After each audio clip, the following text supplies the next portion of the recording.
जोहार झारखंड, मैं निधि IFS academy में आप सभी का स्वागत करती हूँ। इस सेशन में हम लोग जेएसएससी सीजीएल 2022 एग्ज़ाम के पॉइंट ऑफ व्यू से झारखंड को एमसीक्यू के थ्रू कवर करेंगे। अगर आप झारखंड सब इंस्पेक्टर, जेटेट या फिर झारखंड में होने वाले किसी भी कॉम्पिटिटिव एग्ज़ाम की तैयारी कर रहे हैं जिसमें झारखंड का पेपर होता है, तो आप ये सेशन को देख सकते हैं, क्योंकि इसमें झारखंड के पॉसिबल हर एक क्वेश्चन को कवर किया जाएगा। जो भी स्टैटिक पॉइंट से क्वेश्चंस होंगे उन्हें कवर किया जाएगा। तो चलिए शुरुआत करते हैं। आज हमारा 30 सेशन है, यानी कि 30, ठीक है। तो इससे पहले 29 वीडियोज़ अपलोड हो चुकी हैं। अगर आप वो नहीं देखे हैं तो आप ज़रूर देखें, लिंक आपको डिस्क्रिप्शन बॉक्स में मिल जाएगा, या फिर आप प्लेलिस्ट में भी जाकर देख सकते हैं। जेएसएससी सीजीएल झारखंड एमसीक्यू नाम से ये सीरीज़ चल रहा है। तो चलिए शुरुआत करते हैं। तो कुछ टॉपिक है झारखंड की भूगर्भिक संरचना एवं धरातलीय स्वरूप। भूगर्भिक संरचना यानी कि जियोलॉजिकल फीचर्स, धरातलीय स्वरूप यानी कि सरफेस स्ट्रक्चर यानी कि फिजियोग्राफिक फीचर्स। तो चलिए शुरुआत करते हैं। 34 नंबर तक हम लोग कर चुके हैं, आज हम लोग 35 नंबर से करेंगे।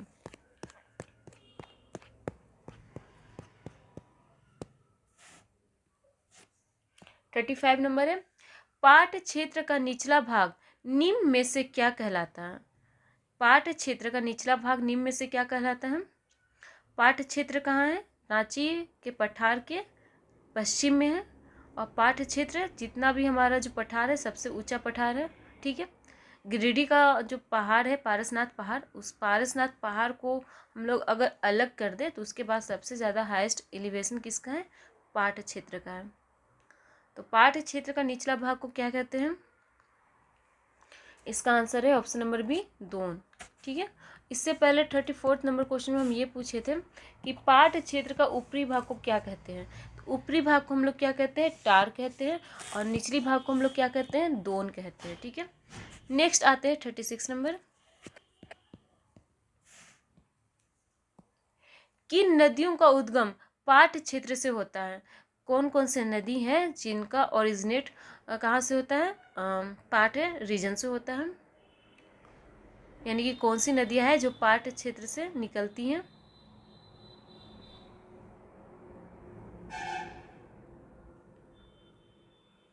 तो इसका आंसर हो जाएगा ऑप्शन नंबर डी, उपयुक्त सभी। शंख नदी पाठ क्षेत्र से निकलती है, गुमला में बहती है, ठीक है, और आगे चली जाती है, किससे मिल जाती है? उड़ीसा में दक्षिणी कोयल नदी से मिल जाती है।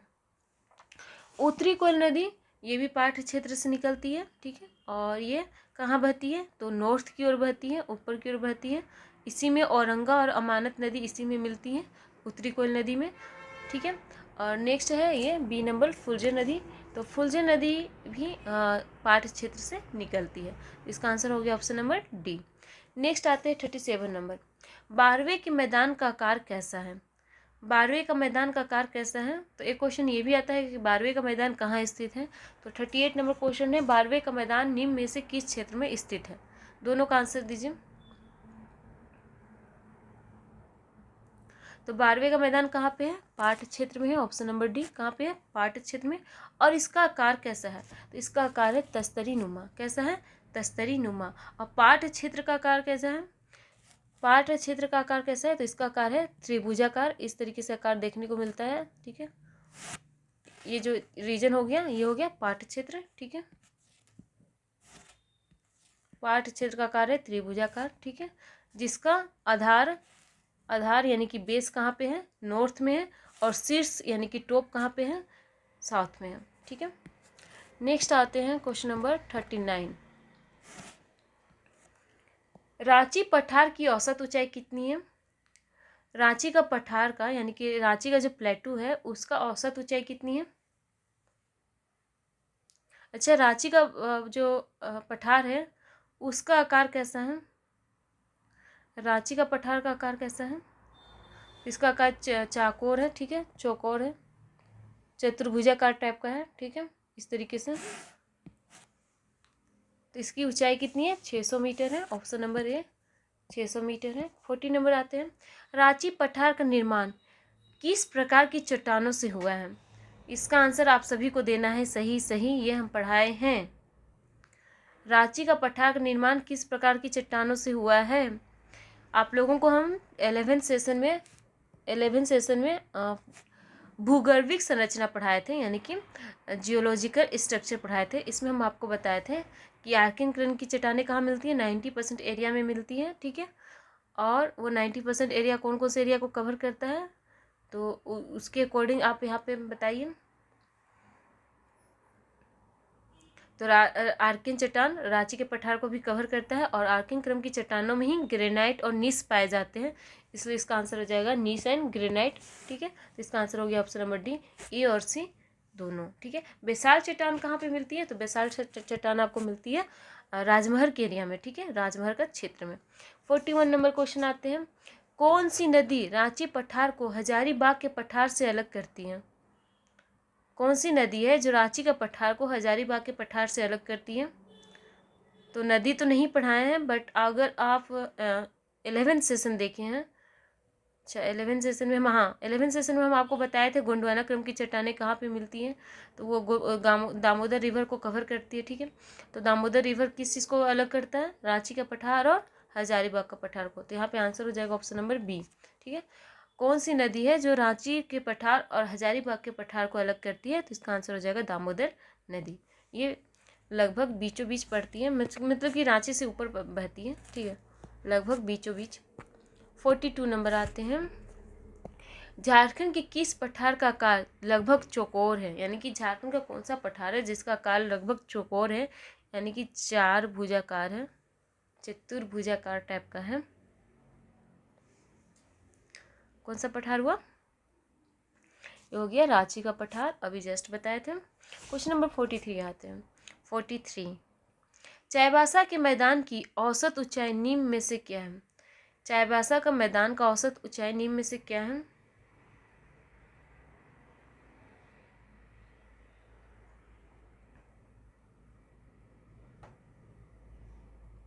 तो ये हो गया answer option number B, 150 meter है। क्वेश्चन नंबर 44 आते हैं, झारखंड की सबसे नूतन भौगोलिक संरचना वाली कौन सी है? झारखंड की सबसे नूतन भौगोलिक संरचना कौन सी है? नूतन यानी कि नया, तो सबसे नया भौगोलिक संरचना कौन सा हुआ?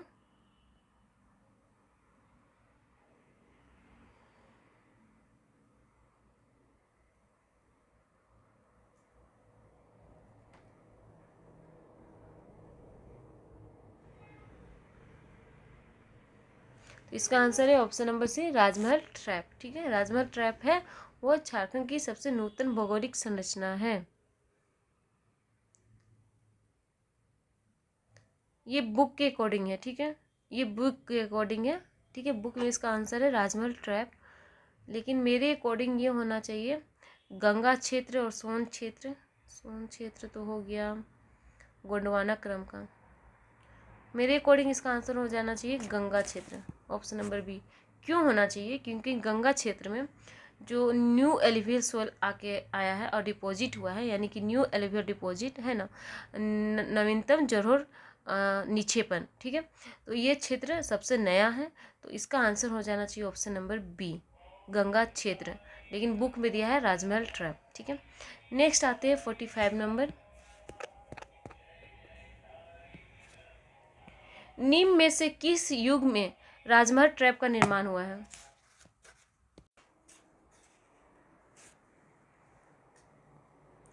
तो राजमहल का ट्रैप का निर्माण कब हुआ है?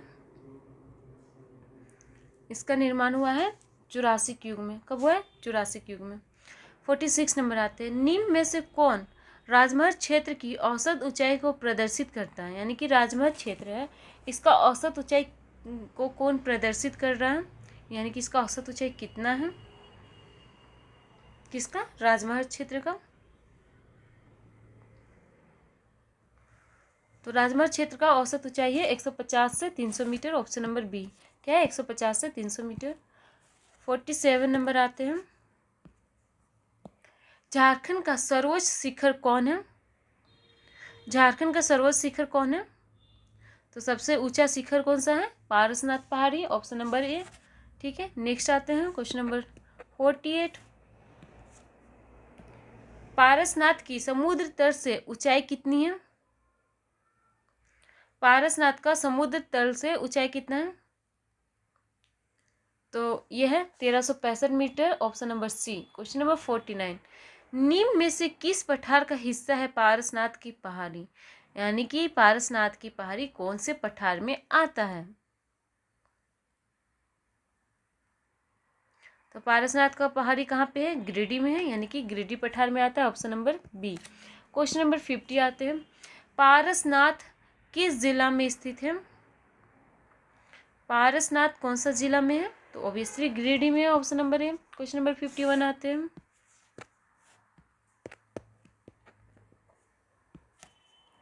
झारखंड का द्वितीय सर्वोच्च शिखर कौन है? झारखंड का द्वितीय सर्वोच्च शिखर कौन है?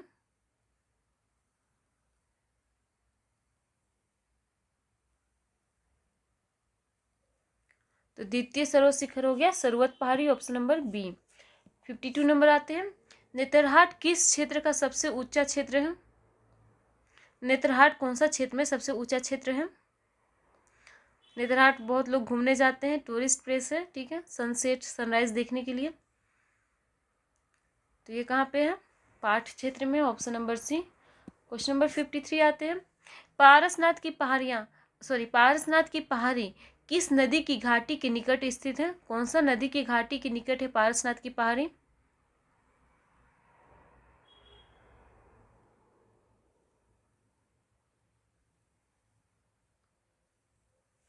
तो यह बराकर नदी, ऑप्शन नंबर डी। ठीक है, नेक्स्ट आते हैं क्वेश्चन नंबर 54, सारंडा की पहाड़ी किस पठार के दक्षिण में स्थित है? सारंडा का पहाड़ी कौन सा पठार के दक्षिण में है?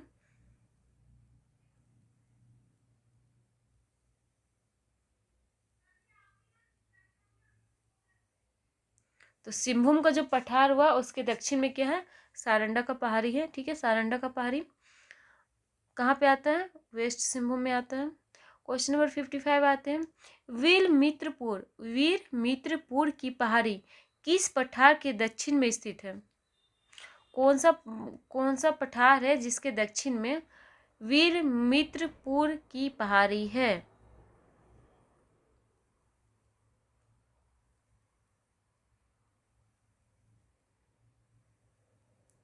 तो इसका आंसर भी है सिंहभूम का पठार, ऑप्शन नंबर सी। ठीक है, नेक्स्ट आते हैं 56 नंबर, पोरहाट की पहाड़ी किन पठार के मध्य स्थित है? यानी कि पोरहाट का पहाड़ी है वो कौन कौन सा पठार है जिसके मध्य में है?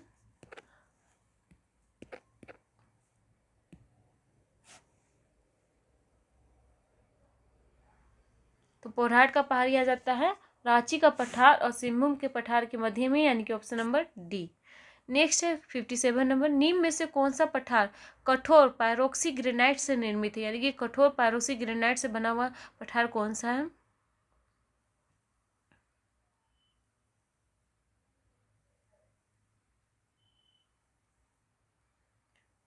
तो ये है निचला हजारीबाग का पठार। ठीक है, निचला हजारीबाग का पठार जो आ जाता है दामोदर नदी के जस्ट बाद, ठीक है, और उसके बाद आता है बाह्य हजारीबाग का पठार, यानी कि उत्तरी हजारीबाग का पठार। ठीक है, नेक्स्ट आते हैं क्वेश्चन नंबर 58, हजारीबाग पठार को कितने भागों में विभाजित किया गया? हजारीबाग का पठार है उसे कितने भाग में बांटे हैं? तो ये दो भाग में बांटे हैं, एक हो गया निचला हजारीबाग का पठार, दूसरा हो गया ऊपरी हजारीबाग का पठार, यानी कि बाह्य हजारीबाग का पठार। ठीक है, दोनों एक ही बात हुआ। क्वेश्चन नंबर 59 आते हैं, ऊपरी हजारीबाग का पठार की औसत ऊंचाई कितनी है? ऊपरी हजारीबाग का पठार जिसमें कोडरमा क्षेत्र आ जाता है उसका औसत ऊंचाई कितनी है?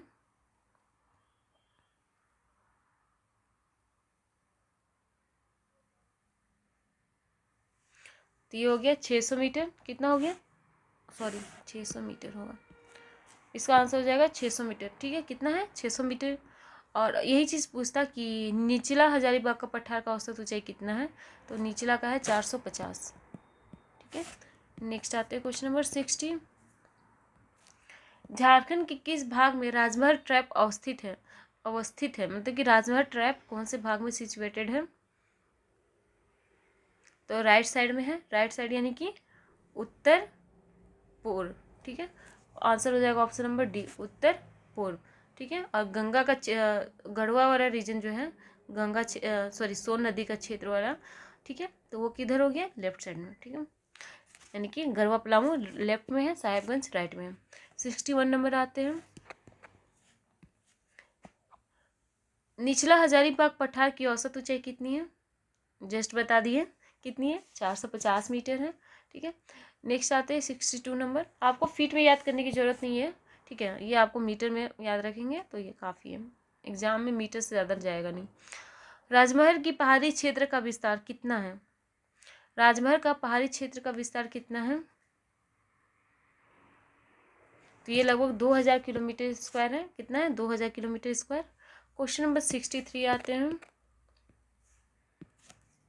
नेतरहाट पाट की औसत ऊंचाई कितनी है?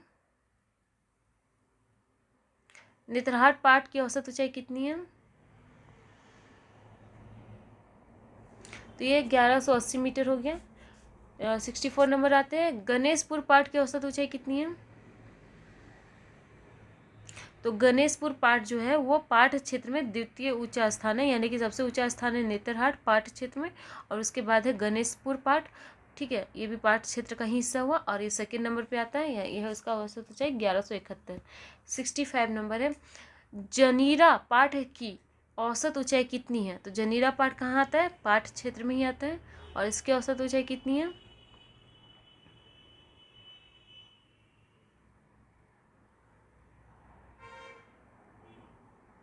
तो ये 1142 मीटर, ऑप्शन नंबर बी। कितना है? 1142 मीटर। नेक्स्ट आते हैं। नेतरहाट पाट की औसत ऊंचाई कितनी है? फीट में बताना है। फीट में नेतरहाट पाट का औसत ऊंचाई कितनी है?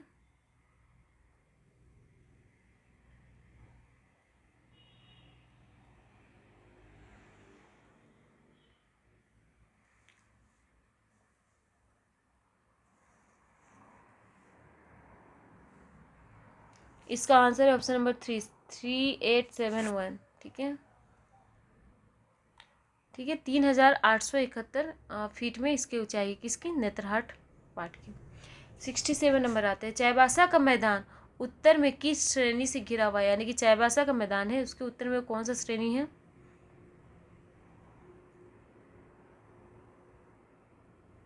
तो इसके उत्तर में है दालमा श्रेणी, ऑप्शन नंबर डी। कौन सा श्रेणी है? दालमा श्रेणी है।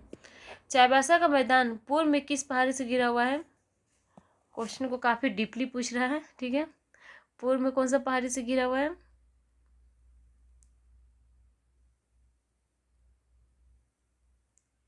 पूर्व में है ढालभूम। ठीक है, पूर्व में क्या है? ढालभूम।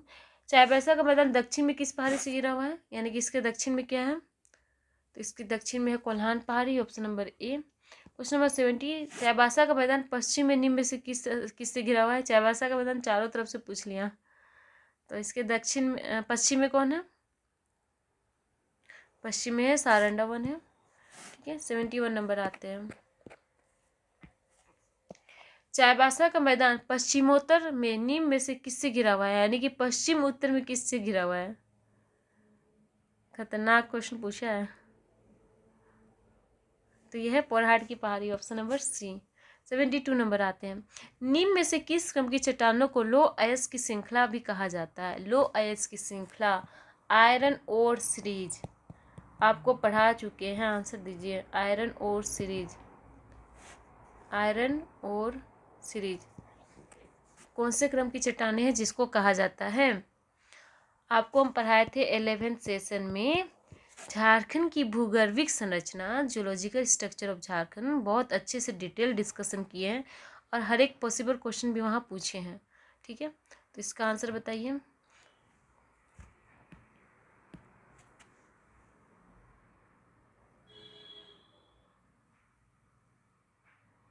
तो लो अयस्क की श्रृंखला किसको कहते हैं? धारवा क्रम की चट्टानों को कहते हैं। ठीक है, धारवा रॉक सिस्टम है ये, इसमें क्या होता है? लो अयस्क की श्रृंखला पाई जाती है। स्पेशली बता चुकी हैं आपको, ESSKWS में ये जो 3 क्षेत्र में जो लो अयस्क की श्रृंखला पाई जाती है, इसको हम लोग कोल्हान श्रेणी के नाम से भी जानते हैं।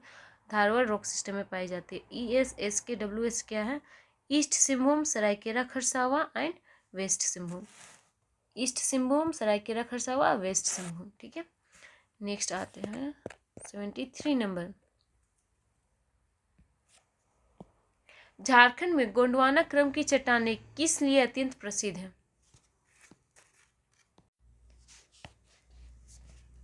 ये भी आपको पढ़ा चुके हैं।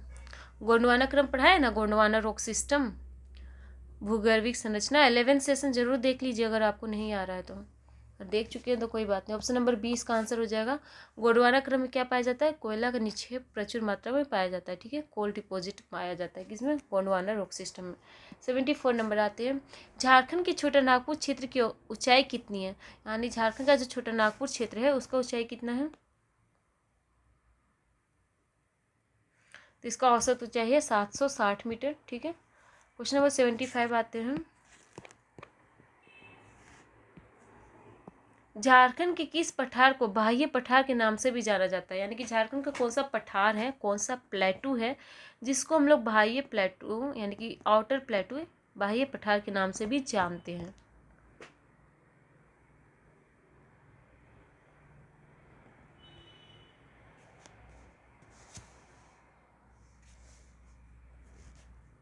तो इस बुक में इसका आंसर तो ऑप्शन नंबर डी दिया है, निचला हजारीबाग का पठार, लेकिन इसका आंसर होना चाहिए ऊपरी हजारीबाग का पठार, ठीक है। दामोदर के बाद निचला हजारीबाग का पठार है, उसके बाद है ऊपरी हजारीबाग का पठार, ठीक है। तो आउटर होना चाहिए option number B. Question number 76 आते हैं। बुक में दिया है ऑप्शन नंबर डी। राजभर पहाड़ी क्षेत्र के नुकीली पहाड़ियों को किस स्थानीय नाम से जाना जाता है? राजभर पहाड़ी क्षेत्र के नुकीली पहाड़ियों को किस स्थानीय नाम से जाना जाता है? यानी कि राजभर में जो नुकीली पहाड़ियाँ, नुकीली पहाड़ी किसको कहेंगे? इस तरीके से पहाड़ रहेगी उसको नुकीली पहाड़ी कहेंगे, और इस तरीके से पहाड़ रहेगा उसको गुंबद नुमा पहाड़ कहेंगे, ठीक है। ये हो जाएगा गुंबद नुमा पहाड़, ठीक है। तो नुकीली पहाड़ी को हम लोग राजभर के क्षेत्र में क्या कहते हैं? तो टोंगरी कहते हैं, ठीक है। क्या कहते हैं? टोंगरी कहते हैं, टोंगरी, ठीक है। यहाँ पे एक चीज़ आपको और बता देते हैं, ठीक है, जो हम लोग अभी जस्ट स्टार्टिंग में पढ़े थे। पाठ क्षेत्र में, ठीक है, पाठ क्षेत्र में जो ऊपरी हिस्सा होता है, ऊपरी भाग, उसको हम लोग क्या कहते हैं? टार कहते हैं, ठीक है। और निचली भाग को क्या कहते हैं? दोन कहते हैं, ठीक है। और वही चीज़ राजमहल की पहाड़ी में जो नुकीली पहाड़ी रहती है उसको क्या कहते हैं? टोंगरी कहते हैं। राजमहल के क्षेत्र में गुंबद नुमा पहाड़ी रहेगी, यानी कि इस तरीके से पहाड़ी रहेगी, उसको क्या कहेंगे? तो उसको कहेंगे डोंगरी, ऑप्शन नंबर सी, ठीक है। यानी कि ऊपरी भाग को क्या कर रहे हैं? टार कर रहे हैं, जो नुकीला रह रहा है उसको टोंगरी कर रहे हैं, लगभग सिमिलर है, ठीक है। और जो दोन है वो निचला भाग हो गया, ठीक है। निचला भाग को हम इस तरीके से एज्यूम कर सकते हैं, कल्पना कर सकते हैं। और गुंबद नुमा पहाड़ भी इस तरीके से हुआ और ये भी इस तरीके से हुआ, ये दोन है और ये डोंगरी है, ठीक है। चलिए नेक्स्ट आते हैं 78 नंबर। ये कोई कॉन्सेप्ट नहीं था, बट अपने से समझने के लिए, याद करने के लिए थोड़ा सा सोचना पड़ता है इस टाइप का। 78 नंबर आते हैं। छोटा नागपुर पठार का नीम में से किस पदार्थ से बना हुआ है? छोटा नागपुर का जो पठार है वो उसका निर्माण किस पदार्थ से हुआ है?